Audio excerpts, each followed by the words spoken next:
Եթերում հեռանկարն է։ Այսօրվա լրահոսում ուշադրություն գրավեց երկու թեմա։ Բրյուսելում ստորագրվեց Հայաստան-Եվրամիություն գործընկերության նոր օրակարգը և կառավարությունը հրապարակեց Ղարաբաղյան հակամարտության կարգավորման բանակցային գործընթացին առնչվող մի շարք փաստաթղթեր։ Հենց այս թեմաների համատեքստում էլ կքննարկենք քաղաքագետ Հարություն Մկրտչյանի հետ։ Շնորհակալություն, պարոն Մկրտչյան, մեր այսօրվա հրավերը ընդունելու համար։ Սկսենք Եվրամիությունից,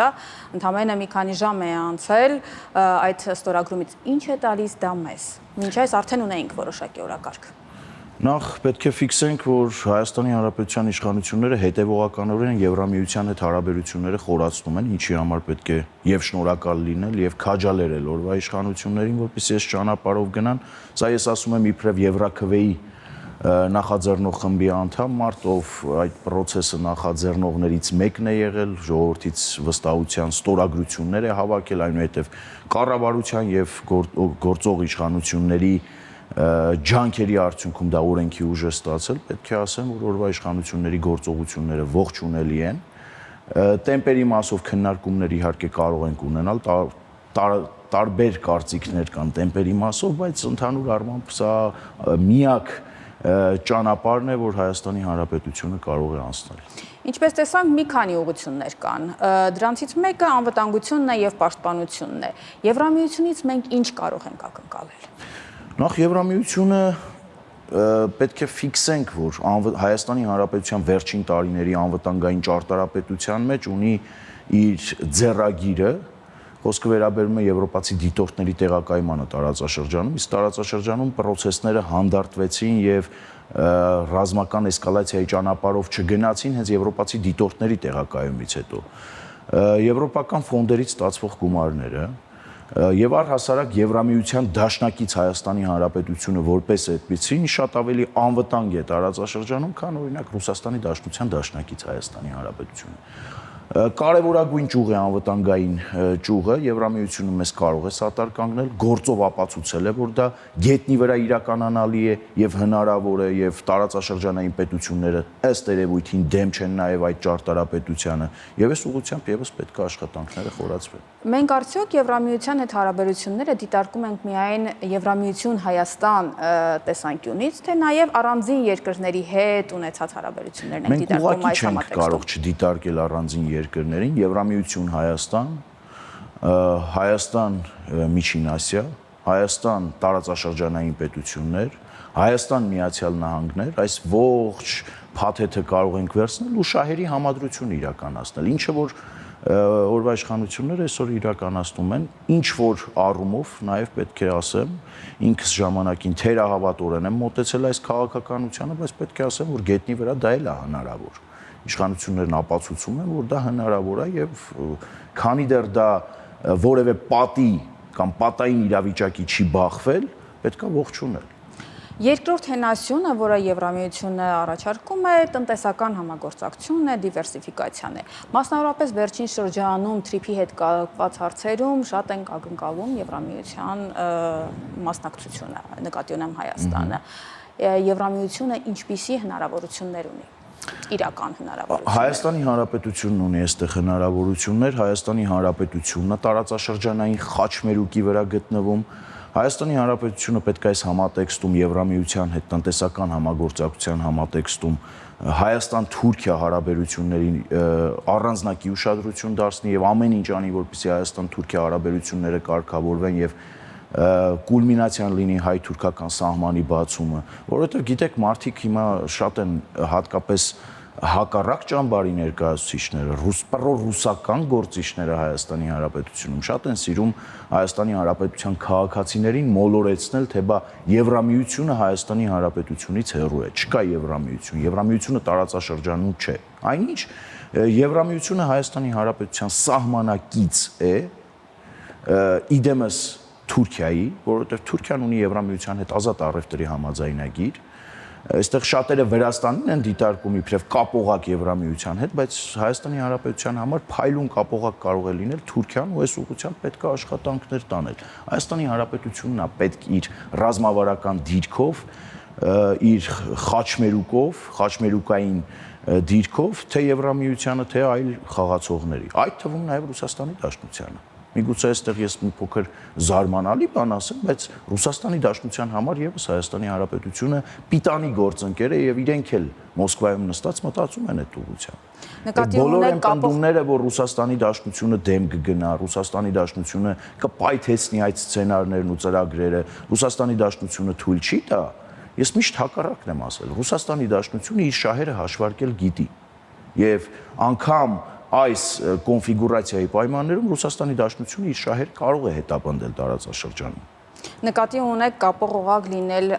Ռուսաստանի եւ Եվրամիության միջև այս առումով։ Հայաստանի Հանրապետությունը որպես այդպեսին շատ փոքր պետություն է, որ կապող օղակ լինի Ռուսաստանի Դաշնությանը եւ Եվրամիությանը, հատկապես այս իրավիճակում ռուս-ուկրաինական պատերազմի պայմաններում, բայց վստահաբար Ռուսաստանի Դաշնությունը կարող է իր տնտեսական շահերը հետապնդել Հայաստան-Եվրամիություն խորացող հարաբերությունների համատեքստում Ռուսաստանի Դաշնությունը դա կանի, վստահաբար կանի։ Երրորդ հենասյունը ըստ էության վիզաների ազատականացումն է։ Այս առումով Հայաստանը որքան հնարավորություններ ունի եւ ինչ են ակնկալում Եվրամիությունում մեզնից։ Հայաստանի Հանրապետությունը այստեղ ունի շատ մեծ հնարավորություններ, բայց ունի նաեւ տնային աշխատանք կատարել։ Որն է դա։ Մենք պետք է մեր տնային աշխատանք կատարենք, բիոմետրիկ անձնագրերի հարցը պետք է ներքին գործերի նախարարությունը հստակեցնի, թե երբ վերջնական արդյունքի կհասցնի եւ կավարտի, եւ ամենակարևորը պարտադիր առողջապահության համակարգի ներդրումն է Հայաստանի Հանրապետությունում, որը առաջնային պահանջներից մեկն է Եվրամիության կողմից։ Սա կատարելուց հետո ես կարծում եմ Եվրամիության անդամ պետությունները կաշկանդված չեն լինի Հայաստանի Հանրապետության քաղաքացիների համար վիզաներն ազատականացնել, Վրաստանի օրինակով, այստեղ կարող է անգամ Վրաստանի պարագայում մի փոքր սանկցիոն գործողություններ վրաց կառավարության իշխանության դեմ իրականացվել Եվրամիության կողմից, որպեսզի Վրաստանի քաղաքացիները եւս փոփոխություններ բերեն իրենց կյանքում։ Այս ուղղությամբ ես կարծում եմ մոտ 90% հավանականությամբ մինչև եկող տարվա վերջ Հայաստանի Հանրապետությունը ունի հնարավորություններ վիզաներն ազատականացնելու Եվրամիության հետ։ Պարոն Մկրտչյան, այսօրվա գլխավոր լրահոսի մեկ թեման էլ, ինչպես նշեցի, կառավարության կողմից այն փաստաթղթերի հրապարակումն էր, որոնց մասին այդքան շատ խոսվում էր։ Չգիտեմ, հասցրել եք նայել թե ոչ, բայց ընդհանուր առմամբ ձեր կարծիքով այս հրապարակումը ինչին կնպաստի, կամ կնպաստի թե ոչ։ Գիտեք, վերջին շրջանում տարիներ շարունակ քոչարյանասերժական շրջանակները անընդհատ հորջորջում էին, որ Հայաստանի Հանրապետության իշխանությունները Հայաստանի Հանրապետության ժողովրդի թիկունքում բանակցային գործընթացը վիժեցրել են, եղել են առաջարկներ, եղել են պլաններ, Լավրովյան պլանների նման, եւ Հայաստանի Հանրապետության իշխանությունները պատերազմ են ընդཐུպ հրահրել Ադրբեջանի հետ, սա Քոչարյան Ռոբերտն ասել, ես չեմ ասել։ Եվ մի հոգի էլ կա աշխարհում, որ այսպիսի պնդում է արել, դա Իլհամ Հեյդարի Ալիևն է եղել։ Երկու անձնավորություն կա, որ այսպիսի պնդում են արել, մեկը Ռոբերտ Զետրակի Քոչարյանն է, մեկը Իլհամ Հեյդարի Ալիևը։ Աշխարհում որ այդպիսի պնդում են արել, որ 44 օրյա պատերազմը հրահրել է հայկական կողմը։ Չեմ հասցրել ամբողջությամբ ծանոթանալ եւ առհասարակ ծանոթանալ բանակցային այդ փաթեթին եւ հրապարակված փաստաթղթերին, բայց առնվազն կհասցնեմ ծանոթանալ եւ այստեղ են պնդումները այդ շրջանակների, քոչարյանասերժական շրջանակների, պրոռուսական շրջանակների, որ օրվա իշխանությունները չեն հրապարակում, որովհետեւ Հայաստանի Հանրապետության ժողովրդի թիկունքում բանակցություններ են վարել եւ պատերազմի են հանգեցրել իրավիճակը, կարծում եմ հոդս կցնդի եւ ճիշտ կանեն Ռոբերտ Քոչարյան, Լևոն Տեր-Պետրոսյան, Սերժ Սարգսյան այդ եռանկյունին ընդունեն վարչապետ Փաշինյանի բանավեճի հրավեր ու գնան հրապարակային բանավեճի։ Հրապարակված փաստաթղթերից հետո առավել եւս։ Ընդհանուր առմամբ այս իրադարձությունները ինչպես են ազդում ներքին քաղաքականության վրա։ Շատ ուղիղ Հայաստան-Եվրամիություն հարաբերությունների խորացում, Լեռնային Ղարաբաղի հակամարտության վերջնական փակում Հայաստանի Հանրապետության համար, Հայաստան, Ռուսաստանի Դաշնություն հարաբերություն, այս բոլորը արտացոլվում է Հայաստանի Հանրապետության ներքաղաքական կյանքի վրա, հատկապես 26 թվականի ընտրություններից առաջ, որովհետև քաղաքական ուժերը, որոնք որ ըստ երևույթին պետք է հայտ ներկայացնեն ընտրություններին մասնակցելու համար, արտաքին քաղաքական կոմպոնենտը առաջին դիրքերում են իրենց ծրագրերի դնում,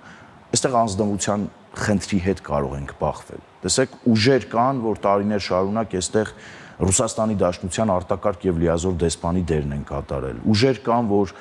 անուղղակի կերպով Ադրբեջանի արտակարգ լիազոր դեսպանի դերն են Հայաստանի Հանրապետությունում կատարել։ Այս ուժերը պետք է ազնվություն ունենան 2026 թվականի ընտրություններին, իրենց օրակարգով ներկայանան հանրությանը, որպեսզի հանրությունը ճիշտ կողմնորոշվի։ Որն է իրենց օրակարգը։ Միութենական պետություն, գուբերնիա, Բելոռուսի օրինակով միութենական պետություն, Լեռնային Ղարաբաղի վերադարձ։ Սրանք օրակարգեր են, որ մեր հանրային քննարկումների տիրույթից 5 տարի շարունակ առնվազն դուրս չեն եկել։ Դաշնակների քարոզչության արդյունքում դուրս չեն եկել, քոչարյանական շրջանակների, Սերժ Սարգսյանական շրջանակների ու այս ուժերը պետք է 2026 թվականին հստակ իրենց նախընտրական ծրագրում արտացոլեն, թե ինչպես են պատրաստվում օրինակ Լեռնային Ղարաբաղը վերադարձնել։ Լեռնային Ղարաբաղի վերադարձ ասել, դա նշանակում է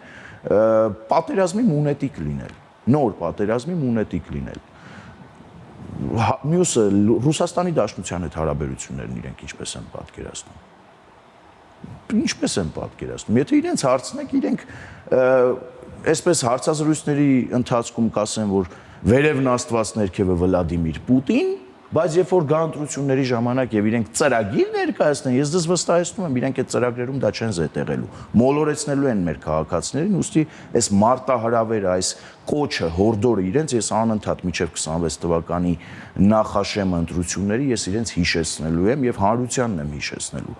Այս շրջանակները 5 տարի շարունակ մեր մեջ խոսել են Հայաստանի Հանրապետության տարբեր շրջաններում տանկել են Լեռնային Ղարաբաղի դրոշներ, խոսել են Լեռնային Ղարաբաղի հետ վերադարձից կամ ղարաբաղցիների հետ վերադառնալու իրավունքներից, խոսել են Ռուսաստանի Դաշնության հետ հարաբերությունների խորացումից։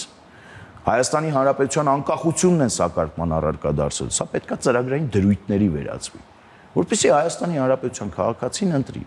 Օրվա իշխանությունը հակադրում է այս ամեն ինչին։ Իրական Հայաստանի գաղափարախոսությունն է հակադրում, որի կրողն եմ նաև ես ինքս։ Կրողը չեմ եղել ես ինքս, բայց կրողն եմ դարձել։ Իրողությունների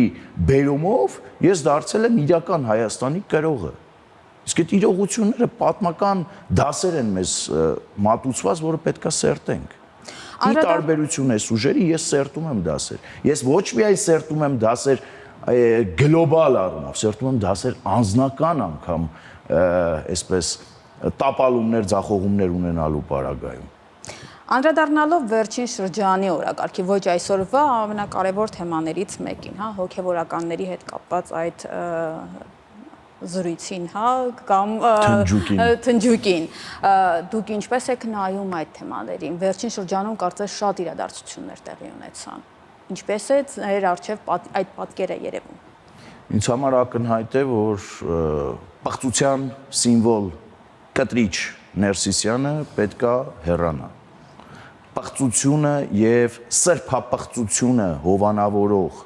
կտրիչ Ներսիսյանը պետքա հեռանա։ Կուսակրոնության ուխտը խախտած եւ Գրիգոր Լուսավորչի գահը զավթած անձնավորությունը քաղաքացի կտրիչ Ներսիսյանը վատագույն պարագայում պետքա հեռացվի։ Սա ակնհայտ է։ Արդյոք խնդիրը անձերն են, թե ընդհանրապես բարենորոգման մասին է խոսվում վերջին։ Անձեր, որոնք ծառայում են օտարերկրյա շրջանակներին, մասնավորապես Ռուսաստանի Դաշնությանը, մարդիկ, որ Հայաստանի Հանրապետության ներսում փորձում են պետության մեջ պետություն խաղալ, սահմանադրությունը ծալել դնել մի կողմ եւ ընդհանրապես չճանաչել, հոգեվորականի վեղարով քաղաքականության մեջ մտնել, իհարկե անձերն են։ Ես իզուր չնշեցի պղծության սիմվոլ կտրիչ Ներսիսյան, քաղաքականության մեջ ներքաշված կտրիչ Ներսիսյան, պղծությունը հովանավորող կտրիչ Ներսիսյան, ու կուսակրոնության ուխտը խախտած կտրիչ Ներսիսյան եւ Սամվել Խաչատրյան։ որին հովանավորում է Կտրիչ Ներսիսյանը։ Իրենք պետք է հեռանան։ Հիմա դուք ինձ հարց կուղեք, կասեք, վստահաբար այդ հարցը թե ձեզ մոտ կառաջանա, թե նաև մեր հեռուստադիտողների, լավ, պղծության դեմ այլ պղծվածների միջոցով կարելի է պայքարել, թե ոչ։ Գիտեք, նպատակին հասնելու համար ոչնչի առաջ պետք չի կանգ առնել։ Այլ հարց է, որ Կտրիչ Ներսիսյանի պատկերացումները կիսող կամ Կտրիչ Ներսիսյանի կյանքին մոտ կյանքով ապրած բարձրաստիճան հոգևորականները եւս պետքա հեռանան։ Սա հստակ է։ Անկախ նրանից նրանք կհանդիպեն վարչապետի հետ, չեն հանդիպի վարչապետի հետ, այդ հանդիպումները եւ ժողովրդի ուղղությամբ իրենց ուղղված հայացքը մի բան կարող է իրենց համար նշանակել։ Իրենք կարող են եւս Կտրիչ Ներսիսյանին հեռացնելուց հետո գնալ, բայց գնալ առանց խայտառակվելու կամ քիչ խայտառակված։ Ես իբրև հայ առաքելական եկեղեցու հետևորդ, իբրև հավատացյալ չեմ պատրաստվում Կտրիչ Ներսիսյանը նոր Կտրիչ Ներսիսյանով փոխարինել։ Սկզբունք է սա ինձ համար, բացառվում է։ Ու այն պնդումները Կտրիչ Ներսիսյանական շրջանակից, որ այ տեսեք Կճոյանն է հանդիպել վարչապետի հետ, ինձ ուզում են փոխել Կճոյանով, սա հերուրանք է, սա սուտ է, եւ ես վստահ եմ, որ հանրապետության վարչապետը այդ ճանապարհով չի գնալու։ Հիմա մի քանի կարևոր թեմաներ ընդգծեցինք։ Առաջիկա ընտրություններում այս թեմաներից որը կարող է գերակա լինել ձեր կարծիքով։ Ակնհայտ է, որ Մայրաթոր Սուրբ Էջմիածնի շուրջ խրամատավորվել է 5-րդ չարասյունը։ Եվ Մայրաթոր Սուրբ Էջմիածինը իրենց համար վերջին հենարանն է, որտեղից իրենք փորձում են Հայաստանի Հանրապետության ինքնիշխանության դեմ կռիվ տալ։ Ակնհայտ է։ Թիմ ընտրություններում դա ապացուցվեց, որ եկեղեցին դարձնում են իրենք դրոշակ։ Եկեղեցին որպես ինստիտուտ են դարձնում դրոշակ, այնիշ պետք է իրենք, օրինակ Կտրիչ Ներսիսյանի ուղիղ շահերի պաշտպանությամբ զբաղվեին։ Բացատրեին մեզ տեսնեին Կտրիչ Ներսիսյանն ունի զավակ թե չունի։ Բացատրեին տեսնենք այդ որ մշակույթով եւ ենթամշակույթով է քերակնոջ հետ քնելը նորմալ։ Որ մշակույթով եւ ենթամշակույթով հատուկ եմ իրենց համար ենթամշակույթը շեշտում, որովհետեւ նրանցից շատ-շատերը տարբեր ենթամշակույթների կրող են։ Այդ որ ենթամշակույթով է դա նորմալ։ Պատիվաբերում դա մեզ։ Իրենք փոխանակ էս անձանց շահերի պաշտպանությամբ, կոնկրետ շահերի պաշտպանությամբ զբաղվեն, վերցնում են հայ առաքելական եկեղեցին իբրև ինստիտուտ, ու սկսում են դրա պաշտպանությամբ զբաղվել։ Դրա պաշտպանությամբ զբաղվելու ամենակարճ ճանապարհը այս մարդկանց օրդորելն է, որ օր առաջ մեղմասն դուրս կան եկեղեցուց։ Օր առաջ դուրս կան վեհարանից եւ ազատեն վեհարանը։ 2026 թվականի ընտրություններում թե եկեղեցին է դառնալու 5-րդ Շարասյան համար խրամատ, թե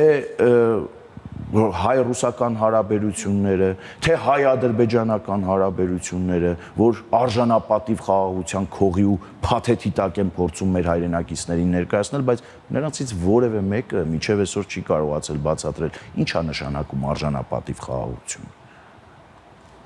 Ինչ էր նշանակում, տարիներ շարունակ իրենք արժանապատիվ խաղաղություն ասելով ստատուս քվո են պահել ու հիմա ներկայացնում են դա իբրև ձեռքբերում եւ հաղթանակ։ Ստատուս քվոն Ադրբեջանին մատուցված ամենամեծ ծառայությունն է, որ մատուցել է Լևոն Տեր-Պետրոսյանը, որ մատուցել է Ռոբերտ Քոչարյանը եւ մատուցել է Սերժ Սարգսյանը։ Մատուցել են ստատուս քվոյի պահպանումը ներկայացրել են իբրև ձեռքբերում, իբրև հաջողություն։ Այնիշ մեր քթի տակ զինվել է Ադրբեջանը, տրվել է հնարավորություն ժամանակ զինվելու միջև ատամները Ադրբեջանին։ Խախտվել է մեր կողմից կամ Լեռնային Ղարաբաղի մեր քույրերի ու եղբայրների կողմից միջազգային իրավունք, ու մենք ջայլամային քաղաքականություն ենք վարել։ Հիմա